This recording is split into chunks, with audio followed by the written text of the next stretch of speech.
Բարև ձեզ, Ամեկ Պլյուսի եթերում հարցազրույցն է եւ այսօր ես զրուցելու եմ քաղաքական վերլուծաբան Արմեն Բաղդասարյանի հետ։ Բարև ձեզ, պարոն Բաղդասարյան, շնորհակալություն մեր տաղավար գալու համար։ Ես եմ շնորհակալ։ Գիտեք, կարդացել եք, որ հրապարակվել է Դոնալդ Թրամփի ծրագիրը ռուս-ուկրաինական պատերազմի խաղաղություն վերաբերյալ եւ այնտեղ դա ամբողջ ծրագիրը կարծեք թե բավականին տխուր է Ուկրաինայի համար, օրինակ այսպիսի կետեր կան։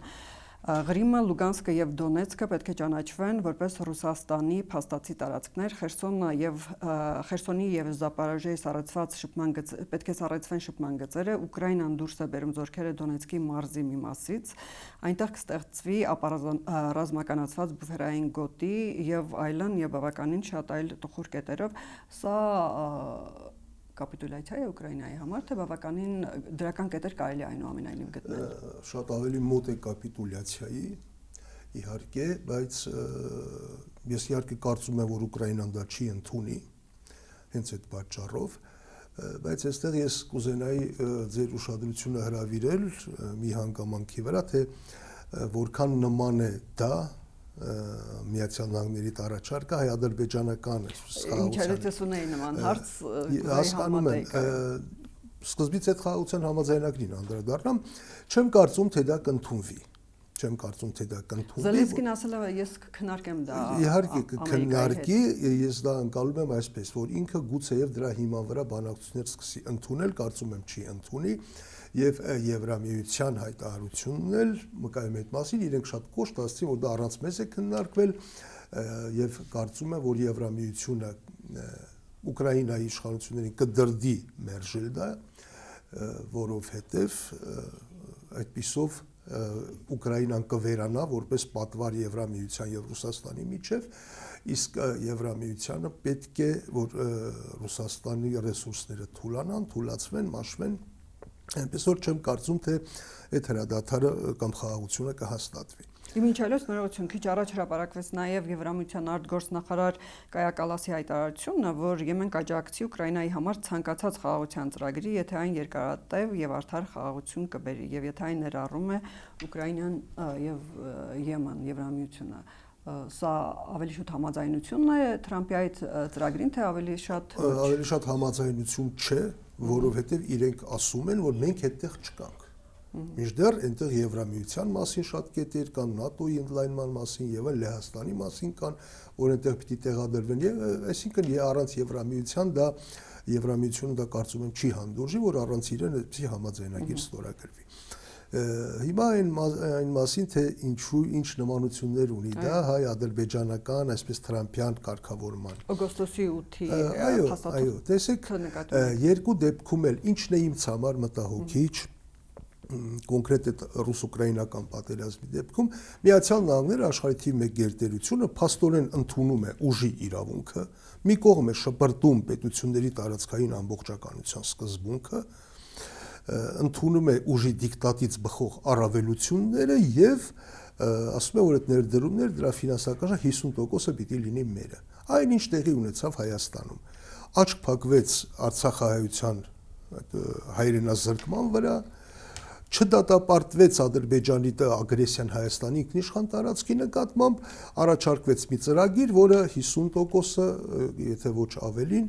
շահաբաժին պիտի ունենա Միացյալ Նահանգները։ Դա թրիպի կառավարող այդ համատեղ ընկերության մասին։ Ամերիկյան տրամաբանությամբ հայ-ադրբեջանական խաղաղության համաձայնագիրը դրա մասին է, թրիպի մասին է եւ ոչ ավելին, որտեղ այնտեղ նրանց որևէ այլ հարց չի հետաքրքրում։ Նրանց չի հետաքրքրում, թե Հայաստանի եւ Ադրբեջանից որ ինչքան տարածք ունենա, նրանց համար կարևոր է, որ այդ ճանապարհը բացվի, այսինքն թրիպը, սա էր։ Եվ այստեղ այո, նմանությունները ակնհայտ են, պարզապես մեր թիկունքին Եվրամիություն չկա, եւ եթե Ուկրաինան կարող է ինչ-ինչ հույսեր ունենալով Եվրամիության աջակցության, շարունակական աջակցության հետ կապված կարող է մերժել այդ համաձայնագիրը, Հայաստանը պարզապես թիկունքին որևէ այդպիսի ուժ չունի եւ չի կարող իրեն թույլ տալ անտեսել դա։ Թրիպ այնուամենայնիվ ձեր տպավորությամբ դա ինչ է, ամեն դեպքում դա լինելու է հայ-ամերիկյան, ենթադրվում է նաև ինչ որ այլ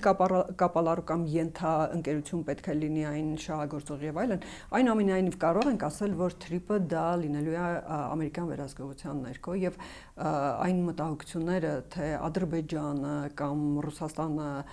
կարող էին այնտեղ վերահսկողություն իրականացնել իր բացական հետևանքներով, այդ մտահոգությունները փարատվեցին։ Եվ Ամերիկայի վերահսկողությունը չունի այն մտահոգիչ խնդիրները, ինչ որ կային այդ երկուսի դեպքում։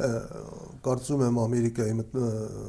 վերահսկողությունը ավելի մտահոգիչ է նույնիսկ, որովհետև ամերիկյան մտածողության հիմքում, համենայնիվ Թրամփյան մտածողության հիմքում զուտ ֆինանսական տնտեսական շահն է։ Կոպիտ ասած, իրենք թքած ունեն, թե ում տարածքով կանցնի այդ TRIP-ը, կարևորը որ եկամուտների 50%-ից ավելին մնան իրենց։ Ռուսաստանի եւ Իրանի դեպքում տնտեսական նպատակահարմարությունից կբացի կա նաեւ աշխարհակաղակական շահ եւ այդ շահը ենթադրում է որ լավ կլինի որ ամեն դեպքում դա լինի Հայաստանի ինքնիշխան տարածքում ինքնիշխանության հովանու ներքո թեկուզ ռուսական այդ նոյեմբերի 9-ի հայտարարության 9-րդ կետով այդպեսին չէր տրամաբանություն ամեն դեպքում ինքը ուներ տրամաբանություն Ռուսաստանի ավելի շուտ վերահսկողությամբ ոչ թե Հայաստանի իհարկե Հայաստանի հիմա դա փոխարինում է ամերիկյան վերահսկողությամբ իսկ դա այդ դուք որ ասում եք շահն է գումարն է Ամերիկայի դեպքում ամերիկյան ներդրումները եւ այդ շահ ունենալու այդ հանգամանքը չեն արդեն փակի Ադրբեջանի հետ արճակատում ունենալու հնարավորությունները եթե կփակեն շատ լավ ձեր կարծիքով եթե կփակեն դա կլինի հրաշալի այսինքն այդ հարցում այն ինչ ասում են Հայաստանի իշխանությունները որ դա լինելու անպայման միանշանակ Հայաստանի ինքնիշխանության ներքո, եթե դա իրականանա, ես դա կհամարեմ փայլուն ծրագիր։ Ես մտավախություն ունեմ, որ դա չի իրականանա եւ տեսեք անգամ ընդհանրապես շաբաթներ առաջ Նիկոլ Փաշինյանը ասում էր, որ դա քննարկման ենթակա չի, Հայաստանի ինքնիշխանություն, փոխադարձություն եւ այլն, երեք հայտարարեց մի քիչ ուրիշ բան, կարծես նշաձողը իջեցրեց, ասեց միայն Հայաստանի Հանրապետությունը իրավունք ունի որոշել, թե Հայաստանի տարածքով անցող ճանապարհի անունը ինչ է։ Այսինքն արդեն ոչ թե բովանդակությունն է կարևոր, այլ անունը։ Այսինքն դա կարող է լինել անունը լինել Միջանցք, բայց մենք դա երբեք Միջանցք չենք անվանի։ Ասածը սա էր, որ անունը մենք ենք որոշում,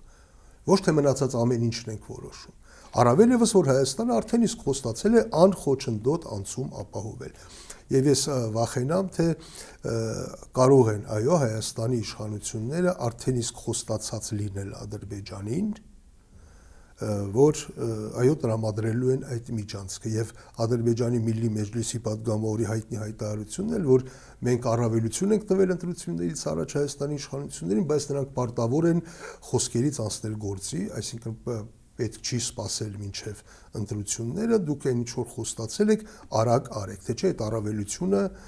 մենք կչեզոքացնենք կամ պարզ ասած ձեր փչած խաղաղության փուչիկը ընդհանրապես մեկ-երկու կարակոցով կպայթեցնենք։ Իշխանություններն ասում են մենք պայմանավորվել ենք այն հարցերի շուրջ, ինչը գրած է թղթերում, փաստաթղթերում, իսկ ինչ գրած չի, դրա մասին պայմանավորվածություն չկա եւ չկա նաեւ միջանցքային պայմանավորվածություն, իսկ այդ խոչընդոտն էլ իրանք ասում են Իրանի մեքենաները անխոչընդոտ կարող են մտնել Հայաստանի հարավային սահմանից եւ գնան նույն կերպ հատեն հյուսիսային սահմանը դեպի Վրաստան, եթե խնդիրներ կամ խախտումներ չունեն։ Նույնը լինելու է, ասում են ադրբեջանական։ Իսկ դրա համար եմ ասում, եթե լինի այնպես, ինչպես Հայաստանի իշխանություններն են ասում, դա կլինի հրաշալի։ Բայց անցած 7 տարիները ցույց են տալիս, որ Հայաստանի իշխանությունները ցավոք նրանց ասած խոսքը եւ գործը շատ տարբերվում է։ Դուք օրինակ կարող եք ասել մի խոստում հայտարարություն Նիկոլ Փաշինյանի իշխանության, որը կատարվել է։ Ուրեմն ես ինչ հիմքեր ունեմ ենթադրելու, որ այս անգամ իրենք ճիշտ են ասում։ Հակառակը միշտ տեսել ենք ցավոք սրտի, որ անընդհատ նշաձող իջեցնելով ինչ որ հետո պարզվում է, որ իրականում այդպես չէր, ինչպես ներկայացվում էր եւ իրավիճակը ավելի վատներ է, ես այդպիսի մտավախություն ունեմ։ Տեսեք, այնուամենայնիվ անցած օրերին Ադրբեջանը բացեց իր ճանապարհները եւ Ղազախստանից ու Ռուսաստանից որոշակի բեռներ եկան Հայաստան։ Ես ակնարկներ լսեցի իշխանություններից, որ իրենք իհարկե սպասում էին դրան օգոստոսի 8-ին Վաշինգտոնում ստորագրած փաստաթղթերից կամ պայմանավորվածություններից հետո, բայց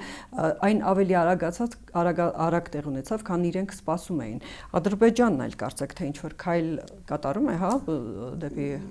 հարաբերությունների։ Դա այն առավելությունն է, որ իրենք տրամադրում են Հայաստանի իշխանություններին ընտրություններից առաջ։ Ես պարզապես կցանկանայի ձեր ուշադրությունը հրավիրել մի հանգամանքի վրա,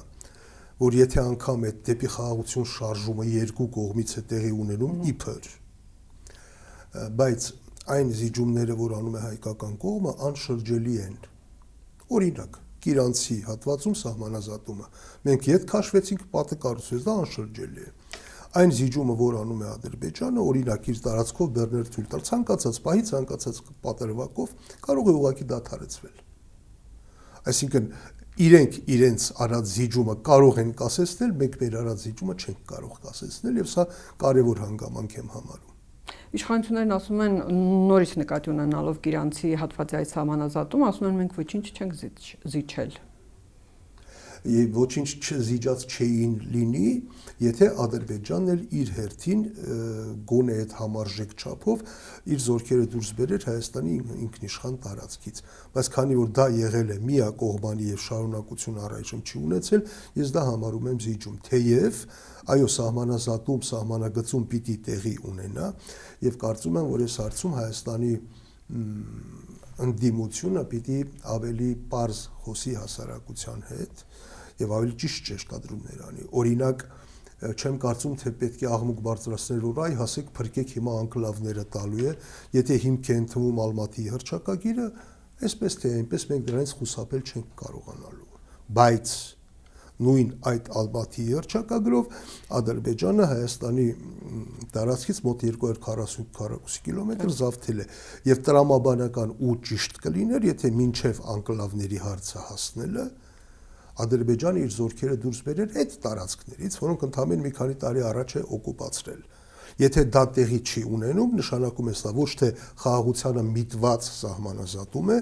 այլ ճնշումների տակ Ադրբեջանի ճնշումների ներքո իրականացող միակողմանի զիջում։ Դա ակնհայտ է նաև, որովհետև Նիկոլ Փաշինյանը Տավուշում ասաց, չէ, մինչ սահմանազատումը, որ Ադրբեջանն ասել է մի շաբաթից պատերազմ կլինի, եթե սահմանազատումը կամ այդ վերադարձը տեղի չունենա։ Այո, ես էլ ասում եմ, որ խաղաղության գործընթացը չի կարող լինել ատրճանակը դիմացինի քունքին պահած վիճակում։ Դա խաղաղություն չէ, դա դիկտատ է եւ փաստացի կապիտուլյացիայի պարտադրանք։ Մենք պարտվել ենք։ Հասկացանք, որ պարտվել ենք։ Բավականին դաժանորեն պարտվել ենք եւ այդ պատերազմական կամ նույն տրամաբանության մեջ ես իհարկե չընկալեք որպես արդարացում, բայց ինչ որ չափով կարող է տրամաբանված լինել։ Տեսեք, չէ որ այն որ դուք ասում եք մենք պարտվել ենք, Հայաստանի իշխանությունները ներկայացնում են որպես մեծագույն հաղթանակ։ Ներկայացնում են որպես Հայաստանի ինքնիշխանության վզին կապված թոկը կտրեցինք մենք, Հայաստանի ինքնիշխանություն ձեռք բերեցինք, հասանք խաղաղության։ Խնդիրն այն է, որ այդպես չի, իշխանությունները այսօր գործում են նույն սխալը, ինչ ընդդիմությունը գործել է սրանից 20-25 տարի առաջ։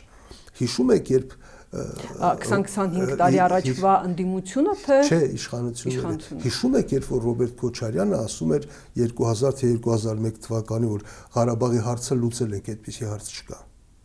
Ինչ պարզվեց, լուծել էինք թե չէինք լուծել։ Չէինք լուծել, արդյունքում կորցրեցինք Արցախ։ Այսօրվա իշխանությունները նույն սխալն են կրկնում, ասում են խաղաղությունը արդեն այսօր է, խաղաղությունը հաստատված է։ Ոչ, խաղաղությունը հաստատված չի, դրա հնարավորությունը կա, բայց կան նաև շատ մեծ ռիսկեր։ Հիմա եթե մենք իշխանությունները ասում են խաղաղությունը հաստատել ենք, իրենք խաբում են նույն մեր հասարակությանը, այնպես ինչպես Քոչարյանն էր խաբում 2000 թվականին, եւ արդյունքը կարող է նույնքան ողբերգական լինել։ Որ այն ինչ որ հիմա կա, դա խաղաղություն չի, երբ որ Ադրբեջանը ասում է արևմտյան Ադրբեջան մեր տարածքին, ասում է այդտեղ հայկական պետություն չի եղել, չգիտեմ Սևանի Գյոքչայի եւ այլն։ Դա խաղաղություն չի, դա խաղաղության խոսույթ չի։ Եթե այդ խաղաղությունը իսկապես լիներ, եւ եթե Ադրբեջանը տրամադրված լիներ այդ խաղաղության, մյուս բոլոր հարցերը կլինեին ածանցյալ։ Ինչ խնդիր կա անկլավների։ Ինչ խնդիր կա ասել, որ եթե անկլավները տանք, որ մեր ճանապարհը փակելու են, ո՞նց են փակելու։ Ինչու պիտի իրենք մեր տարածքով գան դեպի իրենց անկլավը, մենք այդ տարածքով մեր ճանապարհեն, մեր բեռները չտեղափոխենք։ Հասկանալի է, չէ՞ որ այս հարցերը լուծում կունենային շատ հեշտ, մեկ օրվա մեջ, եթե իսկապես լիներ խաղաղություն։ Բայց խաղաղությունը որպես կանոն որևէ պետության պետք է լինում խաղաղություն հաստատել այն երկրների հետ, որտեղից իրենք վտանգ են զգում։ Այսինքն Թուրքիան, Ադրբեջանը Հայաստանից վտանգ չեն զգում։ Հայաստանի հետ խաղաղությունը դրա համար իրենց պետք չի։ Մեզ ավելի է պետք։ Դրա համար էլ նրանք մեզանից օրեցօր ավելի ու ավելի մեծ գին են պահանջում դրա դիմաց։ Ինչպես եք պատկերացնում, խաղաղությունը մեզ է պետք։ Մեր դիմաց կանգնած են Թուրքիան եւ Ադրբեջանը, Թուրքիային չասենք, դա անխոս մեզանից հզոր է, նույնիսկ չհամեմատենք էլ։ Ադրբեջանը այս պահի դրությամբ էլ ավելի ուժեղ է մի քանի անգամ իր կրիտիկական ենթակառուցվածքները, ռազմական հնարավորությունները, ամեն ինչ, մարդկային ռեսուրսները, եթե այդ ամեն ինչը հաշվում ենք պատերազմի տրամաբանության մեջ կամ ճնշում գործադրելու տրամաբանության մեջ, ինչպես պետք է անենք այդ խաղաղության,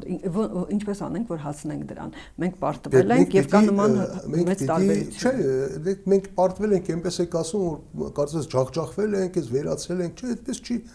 Պատմության ընթացքում հարյուրավոր երկրներ պարտվել են, խաղաղություններ են հաստատել, հետո զարգացել են։ Ինչ է պատահել։ Մենք պիտի խնդիրը հստակեցնենք։ Եվ դա խնդիրը որն է։ Այս իրավիճակում իսկապես հասնել խաղաղության, պահպանելով Հայաստանի ինքնիշխանությունը եւ տարածքային ամբողջականությունը։ Ինչպես թուրք չտալ Ադրբեջանի, ինչպես ընդունված է ասել կամ ինչպես դուք եք ասել, ճնշումներին կամ զիջումներին։ Ինչպես։ Ադրբեջանը, երբ որ չունես նրա հետ հակադրվելու ուժը, հարցը իրենք լուծեցին, ինչպես լուծեցին 23 թվականին։ Ինչպես դա լուծեցին։ Լուծեցին այնպես, որ նախ 20 տարուց ավել պատրաստեցին իրենց բանակը, միջազգային հանրությանը պատրաստեցին դրան, ցույց տվեցին, որ իրենց լեգիտիմ իրավունքն է դա, ի վերջո հասան դրան, ձեռք բերեցին դաշնակիցներ։ Հայաստանը հակառակը արեց։ Հայաստանի իշխանությունների խոսույթը 20 տարի շարունակ ուղղակի հակադրության մեջ էր միջազգային հանրության խոսույթին։ Հայաստանի իշխանությունները ասում էին, որ մեր նպատակն է պահպանել ստատուս քվոն։ Միջազգային հանրությունը 20 տարի շարունակ ասում էր ստատուս քվոյի պահպանումը անհնար է, անընդունելի է։ Հայաստանի իշխանությունները ասում էին, չէ, հիմա Հայաստանի դեպքում այդ խնդիրը չկա։ Մեր խոսույթը եւ միջազգային հանրության խոսույթը համընկնում են։ Մենք ասում ենք տարածքային ամբողջականություն։ Ադրբեջանի համար այդքան հեշտ չի, շատ հեշտ էր քաղաքական առումով, ռազմական առումով գրավել ենթադրենք Ջեբրայիլը։ Չի կարող նույն կերպ գրավել օրինակ Վարդենիսը կամ Կապանը։ Չի կարող։ Սա Հայաստանի ինքնիշխան պետությունը մեկ Հայաստանը նույն կերպ ամեն դեպքում գրավեց 240 Այո, տեսեք, բայց առաջ չգնաց։ Հիմա ինչի մասին է խոսքը։ Ինչ պիտի անի Հայաստանը։ Բնականաբար պիտի ամրապնդի բանակը, պիտի դաշնակիցներ փնտրի, որոնք ձեռնտու է Հայաստանի տարածքային ամբողջականությունը, այդպիսի դաշնակիցներ իհարկե կան։ Եվ պիտի հասնի այնպիսի իրավիճակի, որ այդ խաղաղություն, այսինքն Հայաստանի վրա հարձակվելը ձեռնտու չլինի եւ լինի շատ դժվար։ Հնարավոր է դա, այո, հնարավոր է։ Դա պիտի անեն, այդ խնդիրը պիտի դնեն Հայաստանի իշխանությունները իրենց առաջ եւ ընդդիմությունն էլ, այո։ Պետք չի խաբել հասարակությանը, ասել Ղարաբաղի հարցը փակված չի, մենք վերադառնալու ենք, մենք անկլավները չենք տալիս, որովհետեւ դա մեզ համար կարեւոր է, դա նշանակում է անկլավները պետք է տալ։ Եթե հարցը հասնի այդտեղ, որ փոխանակման լավ կլիներ, որ չտային, կարող ենք չտալ։ Գուցե հնարավոր է փոխանակումների միջև, բայց ելի եմ ասում, դա անցանցյալ հարց է։ Եթե լինի խաղաղություն, իսկապես տևական խաղաղություն, այդ հարցը նույնիսկ խնդիր չի լինի։ Հա, մենք իրենց ճանապարհները կօգտագործենք, իրենք մեր ճանապարհները կօգտագործեն, ինչ խնդիր կա։ Իհարկե լավ կլիներ չտալ, բայց չի ստացվելու դա չտալ, հասկանում եք։ Կամ Ադրբեջանը դրա դիմաց ինչ որ գին է պահանջել, ասել է դե լավ, դա չեմ ուզում, մի ուրիշ տեղից մի ուրիշ կտոր տվեք։ Ես դրա համար եմ ասում, տեսեք, այն ինչ անում է այսօր Ադրբեջանը։ Մարդկանց թվում է, թե դրանք Հայաստանի արչեւ նորանոր պահանջներ են դնում, որպեսզի Հայաստանը այդ պահանջները կատարի։ Չէ, Ադրբեջանը այդ պահանջները դնում է, որպեսզի Հայաստանի իշխանությունները այդ պահանջները չկատարեն։ Եվ իրենք լեգիտիմ իրավունք ստանան Հայաստանի նկատմամբ կիրառել ագրեսիա, այնպես ինչպես կիրառեցին Արցախի նկատմամբ։ Այս մասին է խոսքը։ Նրանք հիմա դա անում են Բաքվի դատարանում, Հայաստանը ներկայացնելով որպես ֆաշիստական երկիր, ռազմական հանցագործ։ Նրանք այնտեղ հիմնավորում են այն ահռելի փոխհատուցումը, որ պիտի պահանջեն Հայաստանից։ Նրանք այնտեղ հիմնավորում են Հայաստանում իբր իրականացված էթնիկ զտումները, որպեսզի միջազգային հանրության աչքի առաջ արդարացնեն իրենց այսպես կոչված փախստականների վերադարձը։ Այս process-ն է հիմա տեղի ունենում։ Նրանք ոչ թե խաղաղության համաձայնագիր են նախապատրաստում, այլ մի փաստաթուղթ, որը կլեգիտիմացնի իրենց հետագա ագրեսիան Հայաստանի նկատմամբ։ Ես դրա համար եմ ասում, այն հեքիաթները, թե իբր խաղաղությունը արդեն կայացել է, դա այդպես չի։ Այո, կարող է կայանալ։ Այո, նոյեմբերի 8-ի փաստաթուղթը, նոյեմբերի օգոստոսի 8-ի փաստաթուղթը կարող է նպաստել դրան։ Բայց կարող է նաև հակառակը լինել, կարող է Ադրբեջանի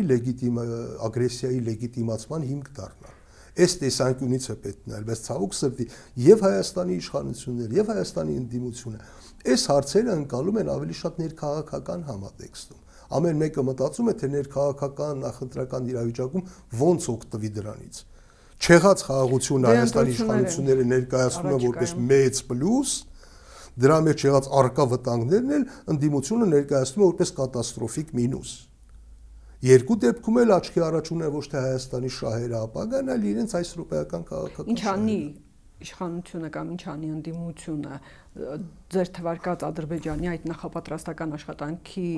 դիմաց, դրա վտանգը դիմագրավելու համար, որ դուք ասում եք նոր ագրեսիայի է պատրաստվում արդեն Հայաստանի դեմ, ձեր նշած SSS քայլերը։ Իսկ չեք տեսնում, որ նոր ագրեսիա է պատրաստվում։ Չէ, ինչ անի իշխանությունը։ Նոր ագրեսիան միշտ էլ կարող է լինել։ Պիտի լինի շատ զգուշ, հա, այն ինչ որ Նիկոլ Փաշինյանի իշխանությունը չարեց իշխանության գալու այդ առաջին ամիսներին, տարիներին, չգիտեմ։ Պիտի ինչ անում ցանկացած երկիր, որը իր արժևում պատերազմի հեռանկարում։ Հիմա արդեն այս պահին ինչ ունենք։ Ինչ անում, ամրապնդում է բանակը, կարգավորում է հարևան պոտենցիալ դաշնակիցների հետ հարաբերությունները։ Ասում անում ենք, այդ երկուսով էլ դուք էլի ասում եք ասումը։ Իհարկե ասում։ Նիկոլ Փաշինյանը ասում է հավաքվեք 50 հոգանոց խմբերով, ես տանեմ ձեզ ցույց տամ, թե մենք ինչ ռազմական տեխնիկա ենք ձեռք բերել կամ սահմաններին ինչ ամրություններ մենք ունենք։ Երբ որ այդ Նիկոլ Փաշինյանին հարցնում ես, ասում է ձեր առանձնատան վերանորոգման ծախսերը միած ցույց կտաք, ինքը ասում է պետական գաղտնիք է։ Հետո ասում է եկեք հավաքեք, տանեմ գնապիտակները, վրաները կախած ենք ցույց տամ, եւ դուք դա նորմալ քաղաքական պետական գործ չի միտք եք համարում։ Հասկանալի է, չէ՞ որ դա քարոզություն է։ Դուք ասում եք չկա, գնացեք համոզվեք եւ ավելի համոզված ասեք, կա թե չկա։ Ես իր ասածին անկեղծորեն չեմ հավատում։ Չեմ էլ կարծում, որ դա կա։ Եթե կա, շատ լավ է։ Եթե կա, ինչու է Ադրբեջանը այդ լեզվով խոսում մեր հետ եւ ինչու են համարյա բաց տեքստով ասում, որ մենք ձեր զինված ուժերը պիտի վերահսկենք եւ Հայաստանից էլ ձայն չկա։ Ավելի շատ ունի։ Մենք դեռ չենք կարող հասնել։ Տեսեք, մի քանի տարբերակ կա, չէ՞, Հայաստանի իշխանությունները պիտի տեսականորեն, պիտի իրենց ցույց տան շատ հնազանդ, շատ վախեցած կարողանան տակից զինվել, հա։ Հնարավոր է դա 21-րդ դարում 8 միլիարդ դոլարի զենք բերել, այնպես որ որևէ մեկը չիմանա։ Հնարավոր է դա։ Սովորել ենք, ասում եմ, ես դասեր եմ քաղել եւ սովորել եմ շատ չբարձրաձայնել, թե ինչ ենք անում եւ ինչ։ Եվ բարձրաձայնումը, չէ՞, այդ մասին ասում եք տանեմ ցույց տամ, չէ, այդպես չի 21-րդ դարը փամփուշտները հաշվարկված են, անգամ փամփուշտ թաքուն չի կարող բերել որևէ տեղից։ Հասկանում եք։ Սա մեկ եւ երկրորդ ինքը այդ իմաստով ճիշտ է ասում, բանակը անվտանգության միակ երաշխիքը չի։ Հիմնական երաշխիքն է, որը միջավայր խաղաղության միջավայր ձևավորել եւ ունենալ այնպիսի դաշնակիցներ, որոնք թույլ չեն տա քեզ վրա հարձակվել։ Ռուսաստանը այդպիսի դաշնակից է։ Չէ, այդպիսի դաշնակից չի Ռուսաստանը։ Եվ Միացյալ Նահանգները այդպիսի դաշնակից չի, եւ Իրանը այդպիսի դաշնակից չի։ Այդպիսի դաշնակիցներ դու ձեռք ես բերում քո քաղաքականությամբ։ Ինչու Արցախյան առաջին պատերազմում Թուրքիան չմիջամտեց, Ադրբեջանին չօգնեց, երկրորդում օգնեց։ Նույն Թուրքիան, նույն Ադրբեջանը, նույն խնդիրը։ Ինչու, որովհետեւ այդ քաղաքականությունը իրականացվեց հստակ երկարատև տևական աշխատանք տանում է Հայաստանի իշխանությունը այդ աշխատանքը։ Չէ, չի տանում։ Նրանք անգամ լեգիտիմացնում են Ադրբեջանի հնարավոր ագրեսիան այն դեպքում, երբ որ դրա կարիքը չկա։ Օրինակ ասում են Հայաստանը կադաստրի թուղթ չունի։ Ասում են դե մեր տարածքի 60%-ը ըստ իրենց սահմանադրության իրենցն է։ Չէ՞։ Ինչ եք այդպիսի այդ բաները ասում։ Ասում են դե 30 տարի մենք ենք օկուպացրել, 30 տարի էլ իրենք են օկուպացնում։ Շատ լավ, Նիկոլ Փաշինյանը հիմա Ղազախստանում է, Այնտեղից մինչև այժմ որոշակի հայտարարություններ են հնչել, որ Ղազախստանն օգտվելով Ադրբեջանի եւ Հայաստանի տարածքով կարող է նոր ուղի ունենալ դեպի Թուրքիա իր բեռնափոխադրման եւ առևտրի համար, քննարկվում է նաեւ օդային ուղիղ կապ ունենալու հարցը, որը այս պահին չկա, չգիտենք մինչև երեկո ինչ այլ հայտարարություններ կամ պայմանավորվածություններ կարող է լինել, բայց այնուամենայնիվ զուտ Ղազախստանի հետ հարաբերությունների ակտիվացումը կարծեք թե ակտիվացում է նկատվում։ Մենք ամեն դեպքում Ղազախստանից ցորեն բերեցինք, թեև դա 4-րդ կարգի էր, դա ինչ է նշանակում։ Ղազախստանը Կենտրոնական Ասիայի ամենահզոր պետությունը, առաջադեմ պետությունն է, հաշվի առնելով նաև այն հանգամանքը, որ Կենտրոնական Ասիայի այդ 5 երկրները որոշակի միավորման մեջ են, մենք ունենք այստեղ Հարավային Կովկասում 3 երկրներ, ամեն դեպքում խաղաղության փորձում ենք ձգտել եւ մեր տարածաշրջանը Կենտրոնական Ասիայի տարածաշրջանի հետ միասին որոշակի ընդհանուր կապի մեջ է փորձառվում դրել, դա արդյոք ամերիկյան տրամաբանության մեջ է, ինչ եք տեսնում դուք այս առումով։ Հենց այդպես էլ տեսնում եմ, որ դա ամերիկյան տրամաբանության մեջ է, պատահական չէ, որ Թրամփը հրավիրել էր այդ Կենտրոնական Ասիայի 5 երկրների ղեկավարներին։ Միացավ նաև ցանկանում է կամ արդեն միանում է նաև Ադրբեջանը եւ դառնում է 6, չէ՞, անգամ առաջարկ կար, որ Ադրբեջանը նույնպես հրավիրվի Թրամփի կողմից, դա թողնվեց հետագային, բայց այո, այնտեղ մի քանի օր առաջ Ադրբեջանը միացավ, 5+1 ֆորմատ դարձավ, որն է այդ ֆորմատի իմաստը, որն է ընդհանրապես Կենտրոնական Ասիան դեպի արևմուտք դուրս բերելու այդ միջին միջանցքի տրամաբանությունն այն է, որ այդ ռեսուրսներով հարուստ ռեգիոնը արտարևմտյան աշխարհի հետ կապվի շրջանցելով եւ Ռուսաստանը եւ Չինաստանը, այլ ճանապարհ պարզապես չկա, որպեսզի կախված չլինի ոչ Չինաստանից, ոչ Ռուսաստանից կամ այդ կախվածությունը թուլանա եւ հարավում էլ Իրանն է, մնում է միայն մի փոքր նեղ հատված մեր տարածաշրջանը եւ բնականաբար ակտիվացում է այդ ուղղությամբ գործընթաց եւ այո, առաջին հերթին դրա հետ եմ կապում։ Դա եւս կարող է անվտանգության երաշխիքներից մեկը լինի, որ Ադրբեջանը մտածի հարձակվելու մասին, անկախ նրանից թե ինքը ինչ է նախապատրաստում, չէ՞, Թրամփի ուղու շարունակությունը կամ նրա հետ միասին։ Այո, եթե այդ ճանապարհը, որ իրենք համառորեն անվանում են Զանգեզուրի միջանցք, մնա Հայաստանի ինքնիշխան վերահսկողության ներքո։ Այդ դեպքում ամեն ինչ կլինի հրաշալի, տրամաբանությունը կլինի փայլուն եւ ասում են պետք չի իմիջիայլոց վախենալ, որ այս սահմանը կփակվի, թուրքական էքսպանսիա բան, այդ պետք չի դրանից վախենալ։ Պարոն Բաղդասարյան, եթե բայց ել եմ ասում, եթե դա Հայաստանի ինքնիշխանության վերահսկողության տակ լինի հստակորեն։ Եթե հստակորեն լինի Հայաստանի ինքնիշխանության վերահսկողության տակ, մեր վերահսկողության տակ, կարող ենք ասել, որ խաղաղությունը երաշխավորված է։ Մեծապես, այո, մեծապես կարող ենք ասել, եթե այո, բայց այո, կարող ենք ասել։ Ես որ ասում Հայաստանի վերահսկողության տակ լինի, կամ ուրիշ բան էլ ասեմ, տարբերակել, կամ ամբողջ այդ ճանապարհ միջին միջանցքը ունենա նույն կարգավիճակը։ Այսինքն այն ռեժիմը, որ գործելու է Հայաստանի տարածքում, եթե այդ նույն ռեժիմը գործի նաև Ադրբեջանի տարածքում։ Մեր 42 կիլոմետրանոց հատվածում գործի այն ռեժիմը, որը գործելու է Ադրբեջանի տարածքում ասող 400 կիլոմետրի դեպքում։ Այդ դեպքում այո, ես կհամարեմ, որ դա փայլուն է։ Եթե չգործի, նշանակում է, որ ուղղակի դա ոչ թե Հայաստանի իշխա Հայաստանի, այլ Հայաստանի հաշվին արևմուտքը լուծեց իր խնդիրները։ Շատ լավ, բայց այնուամենայնիվ, եթե անգամ այդպես լինի, թեև իշխանությունները օրը 100 անգամ ասում են, որ այդպես չէ, գոնե խաղաղությունը երաշխավորված կլինի։ Ես ասում եմ, այդ դեպքում ես կհամարեմ, որ մենք իսկապես շատ մոտ ենք խաղաղությանը։ Բայց քանի որ ինչի չեմ ասում 100%-ով, քանի որ այդտեղ բազմաթիվ այլ հարցեր էլ կան, եւ Ադրբեջանը կարող է այլ գին էլ պահանջել, եւ կամաց դրա հիմքերը նախապատրաստում է, չէ՞։ Օրինակ էլի եմ ասում, որպես փոխհատուցում պահանջի Հայաստանի հանքավայրերի շահագործում, չգիտեմ, ասենք թե 49 տարով կամ 99 տարով, օրինակ։ Եթե ջրային խնդիրներ առաջանան, առաջարկի Սևանի եւ ընդհանրապես Հայաստանի ջրային ռեսուրսներով փոխհատուցել դա։ Մենք հասկանում ենք, չէ՞, որ դրանք բոլորը Հայաստանի իշխանությունների համաձայնողականության հետ պայմաններում իսկ հետագայում մերժելու, որտեղ դա կոնֆլիկտներ են լինում։ Մի քիչ կարծեք թե իրատեսական չեն ձեր ասած, թեկուզ եւ Ադրբեջանի ախորժակի դեպքում։ Ինչի համար չէ, որ իրենք այդ ուղղությամբ աշխատում են։ Այլ բան, որ իրենք աշխատում են։ Այլ ձեր կարծիքով Ադրբեջանը հենց այդպես ստեղծում է արևմտյան Ադրբեջան համայնք, այդ ահռելի իրավաբանական թիմերին հսկայական գումարներ են տալիս աշխարհի լավագույն մասնագետներով, որպեսզի հիմնավորեն դրանք, այդ դատական ֆարսը, որ տեղի ունենում Բաքվի ռազմական դատարանում, այդ 100 քանի հատորներ հենց այնպես են հավաքվում։ Ձեզ թվում է դա ներքին լսարանի համար է, ինչպես Հայաստանի իշխանություններն են ասում, չէ։ Դրանք պատրաստում են այդ թղթապանակը, ճիշտ այնպես, ինչպես 20 տարուց ավել պատրաստում էին այն թղթապանակը, որը հետագայում դրեցին միջազգային հանրության առաջ եւ հարձակվեցին Արցախի վրա։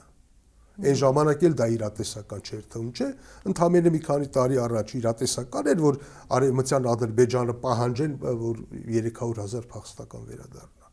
Եվ իրենք են ասում են, մի քանի տարի առաջ դա իրատեսական չէր, հիմա դա կոնկրետ ծրագիր է։ Շատ լավ։ Այնուամենայնիվ այդ Ղազախստանի հետ այդ երկու Ղազախստանի հետ չէ միայն Միջին Ասիայի եւ Հարավային Կովկասի այդ հնարավոր դեռևս դա գոյություն չունի այդ կապը, սրտացումը այդ ամերիկյան տրամաբանության մեջ եւ այլն դրան բնականաբար ուշ-ուշով հետևում է Ռուսաստանը եւ այս երկու տարածաշրջաններն էլ ավանդաբար եղել են ռուսական վերահսկողության ներքո։ Պարզ է նա հենց այնպես չի հետևի եւ կփորձի միջամտել, առայժմ զբաղված է ուկրաինական այդ խնդրով, անկախ նրանից ինչ միջամտություն կարող է լինել ռուսական կողմից այն թույլ չտալու, որտեղ դա ձեռնտու չի լինի միանշանակ իրեն։ Ռուսական միջամտություն ինչ կարողանա անել։ Իր ուժեր այս պահին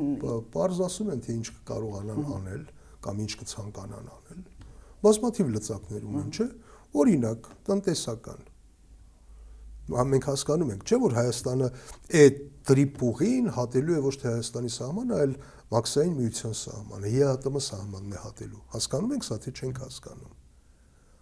Մենք հասկանում ենք, չէ՞ որ այդ սահմանի երկայնքով, հայ-իրանական սահմանի երկայնքով ռուս սահմանապահներն են։ Նրանք այնտեղից դուրս չեն եկել։ Նրանք միայն անցակետից են դուրս եկել, բայց այդ 42 կիլոմետրի երկայնքով նրանք կանգնած են։ Մենք հասկանում ենք, չէ՞ որ Հայաստանը էներգակիրներ է ստանում Ռուսաստանից, էժան համեմատաբար էժան էներգակիրներ է ստանում։ Մենք հասկանում ենք, որ այդ կախվածությունը չեզոքացնել իբր ադրբեջանականով բերելով, դա մեկ այլ կախվածություն է։ Տրիպով անցնելու են էներգակիրներ եւ այլ խողակաշարեր, ոչ միայն ճանապարհներ եւ երկաթգծեր, եւ մենք կարողանանք օգտվել նաեւ դրանից։ Ասում եմ նույն բանը։ Եթե անցնի Հայաստանի ինքնիշխան տարածքով, դա կլինի հրաշալի։ Բայց նաև այդ վտանգը կա, չէ՞, Ադրբեջանը կարող է ցանկացած բան ուղղակի փականը փակել։ Մենք հիշում ենք ինչպես էին Արցախում 20 թվականից հետո, երբ իրենց հարմար էր գազի փականը փակում էին։ Ռուսաստանը ինչ կարող է անել։ Փակել տնտեսական։ Կարող է ոչ թե փակել տնտեսական, կարող է սոցիալ-տնտեսական լարվածություն առաջացնելով Հայաստանում գեներացնել քաղաքական գործընթացներ։ Առանց այդ գեներացումը Չէ, ցավոք սրտի նրանց լծակները բավականին ավելի կոշտ են լինում երբեմն, ինչպես նաև ցանկացած այլ գերտերության լծակներ։ Այդտեղ միշտ չի որ կիրառվում է փափուկ ուժ։ Այո, կարող են փորձել խանգարել դրան։ Ինչպես ավելի կոշտ ինչ օրինակ կարող է անել։ Չգիտեմ։ Բայց այդպիսի կոշտ գործի Փաշինյան օրինակ բազմաթիվ անգամներ բարձրաձայնում է ընդդիմության շատ ուժերի ռուսական ազդեցության տակ գտնվելու մասին եւ ընդհանուր արդեն հայտարարում է Դաշնակցության ԿԿԲ-ի գործակալներ լինելու մասին, այսինքն կամաց-կամաց ես չեմ կարող ասել լուստրացիա է իրականացնում թե ոչ, որքան դա իրականության համեմատում ամեն դեպքում։ Գիտեք, Նիկոլ Փաշինյանը նախադասության կեսն է ասում։ Ահա, կեսը չի ասում, այսինքն կեսն էլ մենք կարող ենք շակել։ Չէ, դա նկատի չունեմ։ Ինքը ասում է, այդ ուժերը ուզում են մեզ պահել Ռուսաստանի գրպանում, հա։ Իմաստն է, որ մենք էլ փորձում ենք դուրս բերել Ռուսաստանի գրպանից։ Թոքասելով հենց նկատի ուներ, բայց չի ասում, որ մենք ուզում ենք դա դուրս բերել Ռուսաստանի գրպանից եւ տեղադրել Արևմուտքի գրպանում։ Այդ մասը չի ասում։ Ընդ որում այդ Արևմուտքի գրպանը ցավոք սրտի մեր տարածաշրջանում Թուրքիան է։ Այդ կեսը չի ասում, կեսը ասում է մեզ Ռուսաստանի գրպանից դուրս բերենք, տեղավորվենք մյուս գրպանումը, չի ասում։ Հասկանում եք, դրա համար էլ Հայաստանում այնպես է ստացվել, որ քաղաքական դաշտը բաժանվել է երկու մաս։ Մի մաս ուզում է տեղավորվել Ռուսաստանի գրպանում, մի մաս ուզում է տեղավորվել Արևմուտքի գրպանում։ Արևմուտքի գրպանում միգուցե ավելի անվտանգ է, քան Ռուսաստանում։ Եթե Արևմուտքը ներկայացված չլիներ Թուրքիայով, գուցե, սա մեկ, երկրորդն էլ իսկ Ուկրաինայում ավելի անվտանգ է, թեև ամբողջովին տեղավորվել է Արևմուտքի գրպանում։ Տեսեք, նույն այդ միջանցքը, որ ընդդիմությունը ներկայացնում է միջանցք, Զանգեզուրի միջանցք Ադրբեջանի հետ միասին, այնտեղ թերևս շատ կցանկանար, բայց ամեն դեպքում Ամերիկան է եւ ոչ թե Թուրքիան կարող էր, չէ, արևմուտքը վերել Թուրքիային, ասոր ինքն է մեր ներկայացուցիչը, այստեղ ինքը կլինի։ Դե հենց այդպես էլ ասում են։ Բայց Եվ դա հնարավոր չի լինելու որևէ թրիփ, որևէ միջանցք առանց Թուրքիայի հնարավոր չի լինելու դա անել։ Եվ այդ համաձայնագրի մեջ էլ գրված է հայ-ամերիկյան եւ չէ ոնց էր գրված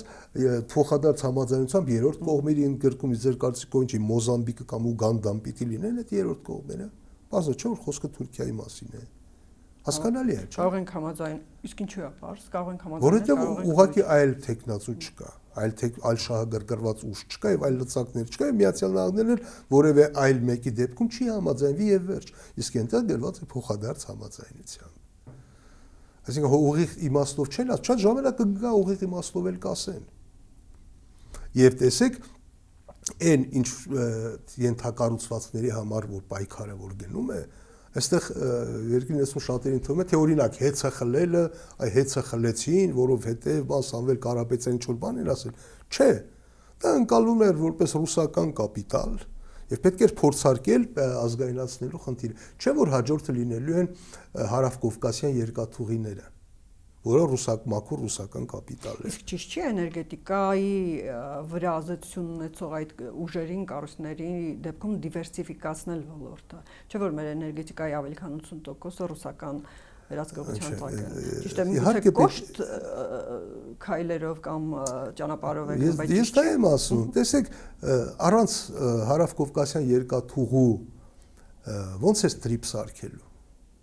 Այդ երկաթուղին կա չէ այնտեղ։ Դա պիտի սկզբից ռուսների ձեռքից վերցվի կամ լիցենզիայից զրկեն։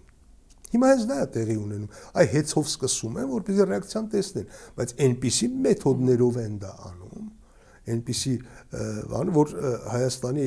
ապագան գոնե օտարերկրյա ներդրումների մասով առնվազն մի քանի տասնամյակով կարելի է խաչ քաշել դրա վրա, որ ով կգա այստեղ ներդրում կանի, եթե դու ուղակի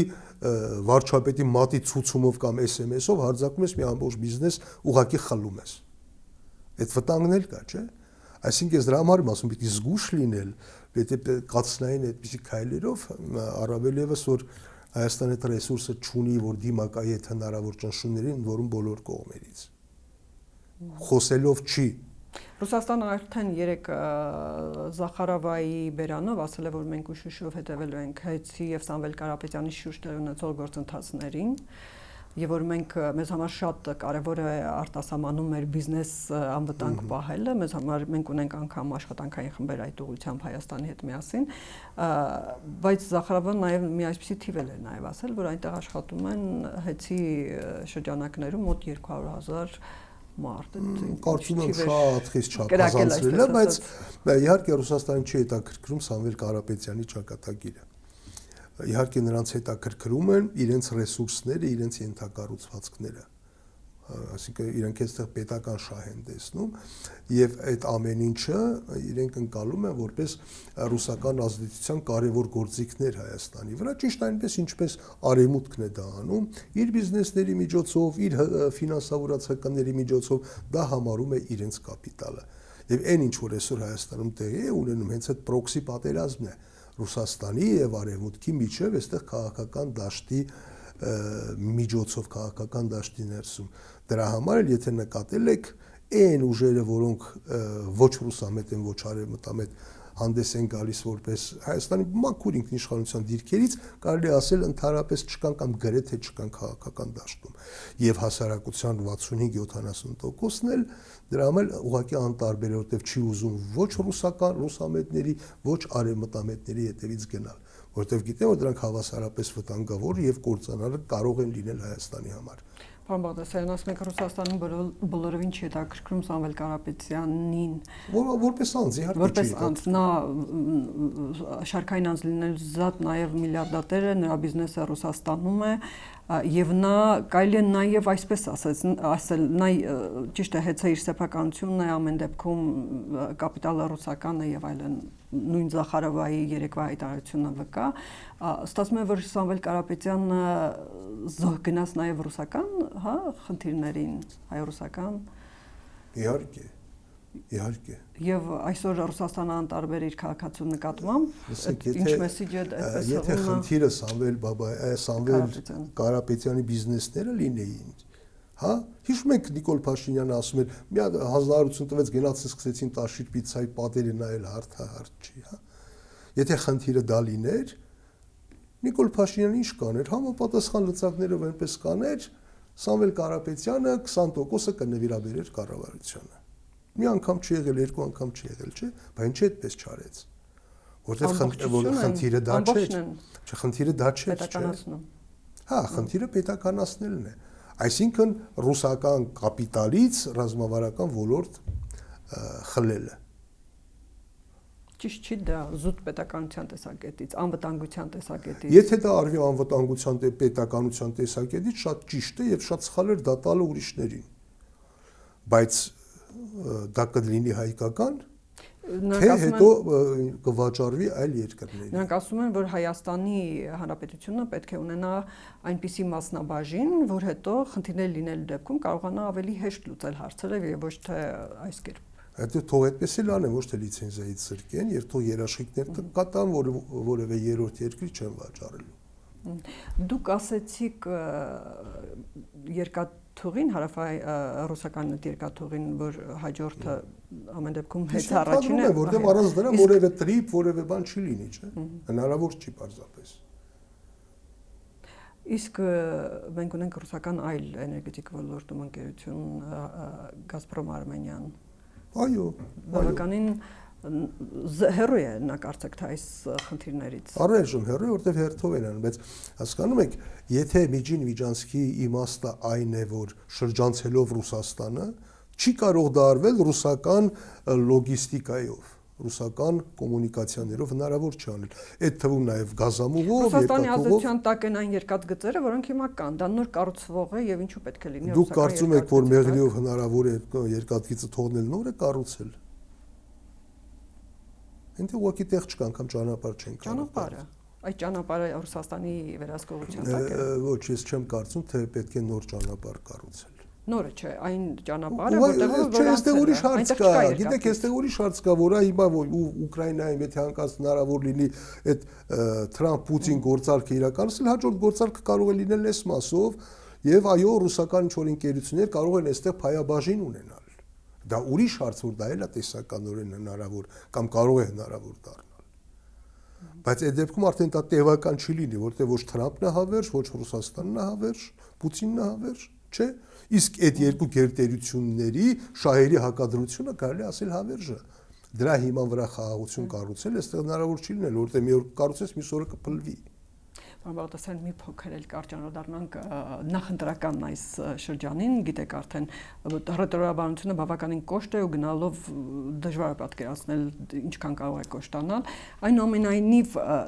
դուք մեջբերեցիք, որ 60% անտարբեր են բոլոր քաղաքական ուժերի նկատմամբ էլ ինչ հնարավորություն ունեն քաղաքական ուժերը, ընդդիմությունը եւ իշխանությունը հաղթելու կամ պարտվելու, դուք ինչ սցենար եք տեսնում։ Իհարկե մենք բարբերաբար ձեր հետ քննարկում ենք այդ հարցը, բայց ժամանակ է անցնում, միգուցե եւ իրավիճակը էլ այդ առումով փոխվում եւ այդ 60%-ից քանի տոկոս կարող է ընդդիմությանը գնալ, քանի տոկոս իշխանությանը։ Իշխանություններին այսօր առայժմ կարծես թե բավական լավ հաջողվում է վաճառել այդ խաղաղությունը, որ իբր թե արդեն կայացել է։ Ինչ մասին խոսում ենք, որ իմ կարծիքով չի կայացել, բայց ամեն դեպքում այդ քարոզչությունը աշխատում է, վարչական ռեսուրսը աշխատում է եւ իշխանությունների երրորդ հիմնական հաղթաթուղթը ընդդիմության ասելիքի բացակայությունն է, որ չեն կարողանում ներկայացնել իրենց տեսլական ապագայի մասին, խոսում են անցյալից։ Այս երեք գործոններն են աշխատում եւ իշխանությունները ունեն հետաքրքիր երեք այսպես էլեկտորատ խավ ունեն։ Առաջին են մարդիկ են մեծաթիվ, ովքեր ընդհանրապես հարուստ մարդկանցից զզվում են, բարեկեցիկ ապրողներից զզվում են, համարվում որ դրանք հանցագործեն այսպես թե այնպես։ Երկրորդը միջին չինովնիկական խավն է,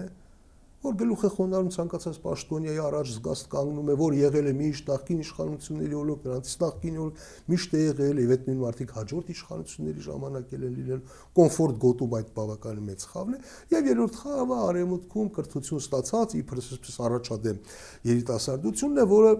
իշխանությունների ցանկացած քայլ ընկալում է որպես պայքար Ռուսաստանի դեմ, պայքար հանուն իշխանության։ Այս երեք հստակ խավերը կան։ Նիկոլ Փաշինյանը ընտրախավ էլեկտորատ ունի։ Եվ շատ բարձ խոսում է իր էլեկտորատի հետ։ Ընդդիմությունը իր էլեկտորատի հետ չի խոսում, բարձ չի խոսում։ Ասում է, թե ինչ պետք չի անել, չի ասում, թե ինչ է պետք անել։ Այդ ասելիքը չկա։ Դե համախմբվածության մասին չեմ խոսում, այդտեղ էլ խնդիրներ կան, բայց կարևոր ասելիքն է, այդ ասելիքը չկա։ Եթե այդ ասելիքը լինի, այդ 60% անտարբեր հատվածի գոնե կեսը կմասնակցի ընտրություններին, որտեղ հասկանալի կլինի, թե հանուն ինչի պիտի զոհի իր կոմֆորտը, հանուն ինչի պիտի ընկնի հնարավոր վարչական ճնշումների տակ, հանուն ինչի։ Եթե չկա մոտիվացիա, այդ մոտիվացիալ ընդդիմությունը երբ որ ներկայացնի, կունենանք բոլորովին այլ արդյունքներ, եթե չէ, մոտավորապես նույն պատկերը կլինի ինչ վաղ շաբաթի ընտրություններում։ Այսինքն կլինի նույն ազգային ժողովը, ինչ հիմա մենք ունենք։ Ընտրությունների արդյունքում կունենանք նույն համամասնությունը։ Եթե իհարկե Նիկոլ Փաշինյանը չորոշի, որ այդ ուժերը որպես ազդեցության գործակալներ պիտի ընդհանրապես արգելվի եւ թույլ չտրվի նրանց մասնակցությունը ընտրություններին։ Նա նման հայտարարություններ անում է, բայց Մոլդովայի օրինակով դա պետք է Մոլդովայի օրինակը դուք կբերեք, բայց ասում են ժողովրդի իր ընտրությամբ դա պետք է անի։ Եթե իրենք ասեն, որ թույլ չեն տալիս, ժողովուրդը ինչպես պիտի դա անի։ Հասկանում եք, ինքը ասում է Հայաստանում չպիտի լինեն այս ուժերը։ Հա, ասում է ժողովուրդը իր ընտրությամբ պետք է դուրս շպրտի նրանց քաղաքական դաշտից։ Հա, ինքը իր կարծիքն է ասում, չէ, բայց նաև ինքը նպաստելու է դրան, չէ։ Բայց եթե լիդերներին տանի փակի, օրինակ, կամ այդպիսի քրեական գործեր հարուցի, ինչ է ստացվելու։ Այսինքն վարչական այդ ճնշումներ, իրավական ճնշումներ կարծում եմ կուժեղացնեն եւ ինչքան ընդդիմությունը կարողանա իր ասելիքը ձևակերպել, այնքան այդ ճնշումները կուժեղանան, որտեղ իշխանությունները վտանգ կզգան իշխանությունը կորցնելու։ Տեսեք ինչ էին իրենք այդքան ժողովրդավար, ասենք 18-19 թվականին եւ ինչու են այսպիսի ահռելի ճնշումներ գործադրում հիմա։ Այն ժամանակ ճնշումների կարիք չկար, ժողովրդականությունը իրենց շատ բարձր էր, ինչ վարչական ռեսուրս, ինչ բան։ Հիմա արդեն հիմա այդ աջակցությունը չկա, ստիպված վարչական ռեսուրսն են ուժեղացնում, իրավապահ համակարգի ճնշումն են ուժեղացնում։ Խնդիրը չի այն ժամանակ, չգիտեմ, արևմտամետ ժողովրդավար էր հիմա չէ։ Պարզապես այն ժամանակ դրա կարիքը կար, հիմա սրա կարիքը կա։ Շնորհակալություն, պարոն Բաղդասարյան։ Ես էլ շնորհակալ եմ։ Հիշեցնեմ, որ Ամեկ Պլյուսի տաղավարում էր քաղաքական վերլուծաբան Արմեն Բաղդասարյանը։